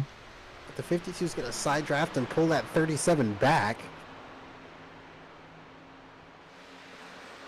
Still have a battle going on up here. Wolfenbarger, the 2, and the 59 going at it. Bryant and Mullins trade the spot once again. Trevor Trago behind Margison on the same lap as those guys. Not quite in the battle. Bryant now going to make the move on Grant Harrell for 9th. As we give you something to watch since everything up front's kind of settled. Until you get the 3rd. 3rd's Wolfenbarger, Cleaver, and Bechtel. Bryant goes full send on the tunnel turn. He's going to have to lift on corner exit to knock down the wall. We'll see where the 22 goes. He's going to block the 22 of Harrell. Cliff Mullins gets squeezed into the wall by Harrell. Now Margison gets pushed up the hill. Everybody having to check up after that move from Bryant and Harrell. Margison lost his front bumper, but if there's a caution now, it doesn't matter. Lucas Hoytsma cleared the start-finish line. He's on the white flag lap. Blake Giglio has made it into this battle for 3rd. Hell of a job by Blake to run him down. He has the freshest tires of all of them. He's going to go way upstairs. That's what you call full send. He goes right out to the outside wall. Cleaver trying to get in his way. Wolfenbarger's going to keep him pinched. Wolfenbarger and Cleaver working together to hold Blake Giglio back. Kind of pinched him in. We'll see if Cleaver is able to hold off the 16 again here in the tunnel turn. Blake might try to go to the bottom. He gets to the back of Wolfenbarger. He gets him sideways. Then Bechtel gets Giglio. Edwards gets Bechtel.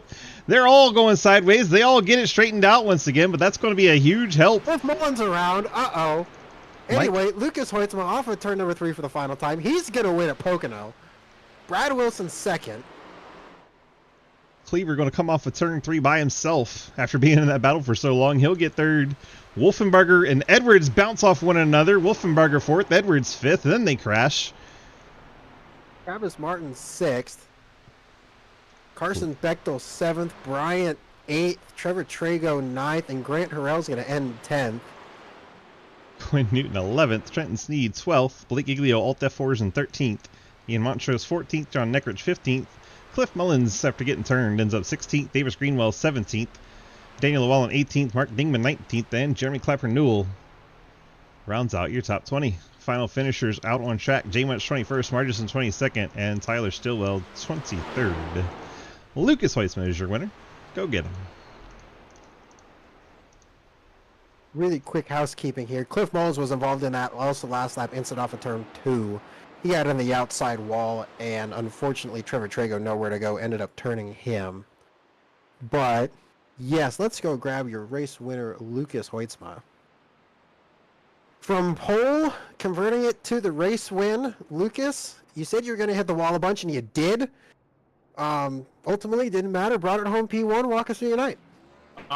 Man, up and down night, but I feel like that one call to stay out in front of the field is ultimately what got me in this position, put me on the right strategy, and then I had the track position when we came down in that yellow, and well, I felt like the late pit, from what I learned on that run, from being out on older tires, I think I learned a little bit, and I knew that the newer tires were going to be better, so I stayed out as long as I could on fuel, and luckily I was able to run down Bradley and them, and it was a really good fight. Bradley tried to get me there and won and give me a bump, get me out of shape, but ow. And, Oh, it was just a good race with everybody. hi, Daniel. Wow, what a race. Definitely entertaining. A lot going on from start to finish, and you had to run them down with the closing laps. Did you know you had plenty, or were you kind of worried at one point until you saw you were gaining so fast? One, I mean, at the start, I was feeling really good. I was making up over half second a lap, but it slowed down to like 3/10, and I was like, if that keeps trending in that direction, I'm not going to catch him. But luckily, it was pretty much 2 or 3/10 a lap from there on out. So, yeah, I felt good when I got to him, and just to use the bottom to my advantage, made sure nothing stupid could happen. I made sure not to get up into him and wreck us both. Just made the pass as clean as possible, and yeah, it was a really fun night at Pocono. I mean, you two would never get into it over any sort of track space arguments, would you? I mean, if it was the 32, he might have wanted to enact some revenge there, for sure. 10-4. Well, it was entertaining, and he definitely put on a show for us. We appreciate you. Thanks for all you do for us, and you got the Friends Family sponsor shout-outs for us? Absolutely. Just shout out to CTC, Low Drag, 712 Brakes, Labor 12, Arc Music for putting on the series, Travis and them for running it, you for doing the broadcasting, as well as Hayden, and everybody else who raced tonight. It was a really fun race. 10-4. We appreciate you. Get out of here. Enjoy the rest of your night, and we'll see what's in store for us tomorrow at Darlington. Absolutely. See you there. Lucas, of course, puts on our Cup Series on Wednesday nights, and we are going to be at Darlington tomorrow, so that should be a good time. Go ahead and talk to our second place finisher, Mr. Bradley Wilson. Brad, DG and Hayden in the booth. You got a copy? Yes, sir. Well, we brought it home P2 tonight. Looked like it was a lot of fun out there. You had the lead late and then just couldn't hold on to it, unfortunately, with that Lucas fella running you down. But what did you maybe need to try and hold him off? Not entirely sure. Tried to give him the bumper, but just wasn't enough of the bumper. So if we could have been a little bit closer before we gave it to him, maybe would have had something for him. But I don't know. It's Lucas. At the end of the day, he's quick as shit no matter what track comp we're running at. Anything a strategy you could have pulled, though? Like maybe a different lap or something that could have helped you out? Or you think he was just going to get up there regardless? He was probably going to get there regardless. I figured 2 laps wouldn't negate 4 seconds, but he shoved that down my throat. About that. Well, still a good points night tonight, finishing P2. You got the Friends Family sponsor shout-outs for us tonight? ShandoShine.co, Mooncar, of course, teaching me to wheel a car like this. You and Hayden for broadcasting this. It's always fun to go back and watch. Everyone for showing up. It was a really fun race. We didn't have but maybe 3-4 cautions out of the 80 laps, so that was really fun. Had some pit stops, made it for a great race. Brantley and Garrett for coming out and racing with me. Just hoping we can keep up the green flag runs in the next weeks. 10-4. We appreciate you racing with us, and always good to see your crew out here. So come on back and let's get Delph and Pearl over here. I want to see them race too. I'm trying to get them. All right, bud. Get on out of here. Enjoy the rest of your night. We'll see you back here hopefully tomorrow for the Cup Series at Darlington. Oh, you will do. All right, bud. And then we go get our third place finisher, Cody Cleaver. Cody, DG and Hayden in the booth. You got a copy? Yes, sir. Well, that was a night, wasn't it? Very entertaining. You seemed like you were in a battle with someone the entire race. Yeah, maybe like the last 20 laps or so. I don't know. You stayed busy out there, but it looked like it was all fun, nice and clean, and you had to work for your third place finish. How was it out there, and how was your night? To say I'm tired would be a bit of an understatement. That was, I mean, between Carson, Garrett, and I, that was just 20 laps of a complete dog fight. It was so fun to sit there and throw the moves that we were on each other and battling for position. Kind of sucks what happened on the last lap. I was kind of hoping we could get a race to the line going there, but overall, I'll take a P3 any day of the week. And for Hayden, you got anything for a third place finisher? That last lap, you had Blake Giglio bearing down on you guys, and you all go to the tunnel turn. What the hell happened there, and how did you make it through that? Well, see, I kind of saw something developing, so I goosed it in there a lot harder than I did. I'm not even sure if you saw, but I hit the outside wall on the exit, trying to avoid and get in front of what was going on there. So, just kind of watching my mirrors and seeing something develop. Yeah, you definitely have right side damage in your slow-mo right now. Oh, 100%. I smoked the wall. Now we know where that came from. Oh, man. Well, a fun, good night. You got the friends, family, sponsor shout-outs for us and your P3 here? Yeah, shout out to both you guys, Hayden, DG. Thank you guys for broadcasting this. Arc Music for putting it on for us. Shout out to the C2X boys, Cliff, Ian, Andrew, Trenton. All of those guys were fun to hang out with tonight, instrumental in kind of setting everything up and figuring stuff out for each other. So thanks to those guys. And for we appreciate you racing with us, and great P3 finish tonight, and hopefully we'll see you back here tomorrow for the Cup Series at Darlington. It should be a fun one. Absolutely. Thanks, guys. Cody Cleaver bringing it home in third tonight. Let's go ahead and jump back to Lucas's car while we run through our final results. I'll do the first 10. Lucas Hoisma gets the win. Bradley Wilson and Cody Cleaver on the podium. Wolfenbarger and Edwards picking up top fives. Then Travis Martin, Bechtel, Bryant, Trago, and Harrell round out the top 10. First car outside the top 10 in 11th is the number 5 of Quinn Newton. Good to see him have a solid night. Trenton Sneed coming back from that really big early accident. He finishes 12th. Blake Giglio 13th. 14th, Ian Montrose. 15th, John Neckrich. 16th, Cliff Mullins. Even though he was involved again in that last lap accident, he brings it home just outside the top 15. 17th, Davis Greenwell. 18th, Daniel Llewellyn. 19th, Mark Dingman. And 20th, and your final lead lap finisher, the 95 of Jeremy Clapper Newell. Jay Munch finishes 21st. Zach Martinson 22nd. Stillwell brings it home 23rd after a rough night. Corey Deal 24th. Bill Rivard 25th. Unfortunate way that he went out with that netcode issue. Matt Benke brings it home 26th. Michael Deach 27th. Andrew Beach 28th. Hey, Ryman, I love it. Ashton Tackwell finishes 29th. Thanks to everyone coming out tonight, putting on this show for us. We appreciate you all. Thanks for being part of our community. Let's run through the bills and get them paid with all of our good old sponsors. Wild Horse Broadcasting, Trenton Steed and Company on Monday do our ARCA series. Fort Worth Screen Printing does our Dirt Street Stocks on Tuesday. Then we just watched the Arc Music Xfinity series presented by our friend Travis Martin, Mr. Ghostman, as they put on our Xfinity series every Tuesday. 712 Breaks, Quinn Newton and Company do our CTC Cup Series tomorrow night, which will be at Darlington. Then Wanted Goons, they do our Thursday Frisbee Racing Truck Series. Appreciate them jumping on board. And we do the GT3 Series. We do that just out of our paints because we're nice people like that. Golden Eagle Syrup does our Super Speedway Series on Friday. Labor 12 does our IndyCar late Friday nights. And then Spit and Venom puts on our short track program on Sundays with the late models and the street stocks. Then you have CTC Race Network, our partners that do our IndyCar broadcasting and the Cup Series for us. Appreciate everyone for coming out tonight. Hopefully you had a great time, and we will see you back here very soon for the next race. And that does it for the YouTubes. Now we're just on Twitch. What's up, everybody? Get the music back in here. Relax, chill. See if we have replays you want to check out.